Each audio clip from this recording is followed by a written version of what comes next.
पहलगाम हमले के बाद पाकिस्तान खौफजदा है। वजह है कि भारत का एक के बाद एक तगड़ा एक्शन। यही कारण है कि खुद को बचाने के लिए पाकिस्तान अमेरिका समेत दुनिया के दूसरे मुल्कों से गुहार लगा रहा है। लेकिन इसी के साथ दूसरी तरफ पाकिस्तान मिसाइलों का टेस्ट भी कर रहा है। शनिवार को उसने बैलिस्टिक मिसाइल अपदाली के सफल परीक्षण का दावा किया, जो कि 450 किलोमीटर की दूरी वाली सतह से सटीक निशाना लगाने में सक्षम है।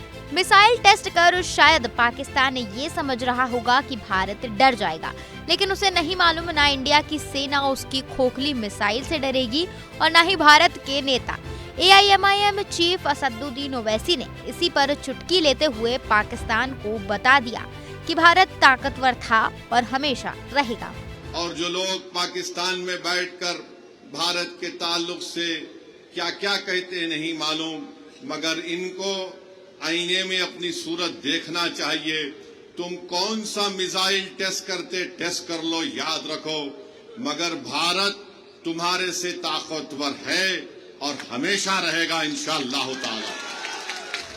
हैदराबाद लोकसभा सीट से आए सांसद ने इस दौरान पाकिस्तान के सेना प्रमुख आसिम मुनीर पर तंज कसा और साफ कहा कि भारत के मुस्लिम अपना देश छोड़कर कहीं नहीं जाएंगे, यहीं जिएंगे, यहीं मरेंगे, क्योंकि भारत ही उनकी सरजमी है।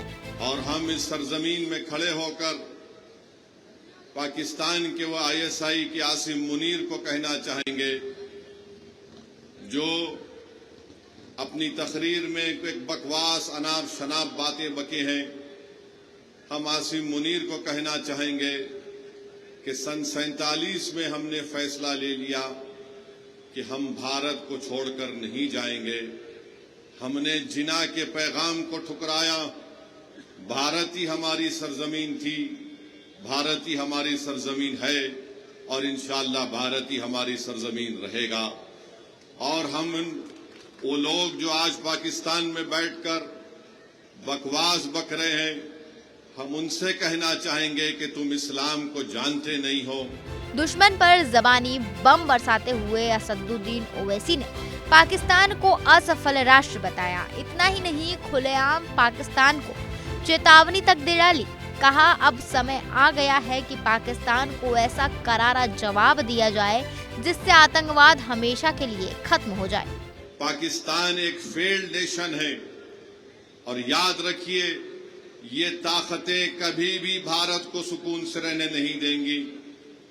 आज वक्त है कि हम इनको एक मौसर जवाब दें, ताकि हमेशा के लिए ये दहशतगर्दी का ये जहर हमेशा के लिए खत्म होकर रह जाए।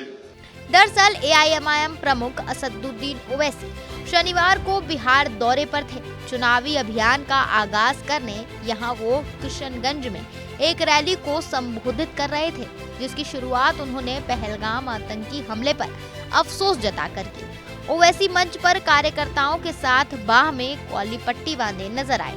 उन्होंने पहलगाम आतंकी हमले में मारे गए लोगों के लिए 2 मिनट का मौन भी रखा और उनके बाद जब बोलना शुरू किया तो अपने भाषण से पाकिस्तान की धज्जियां उड़ा दी।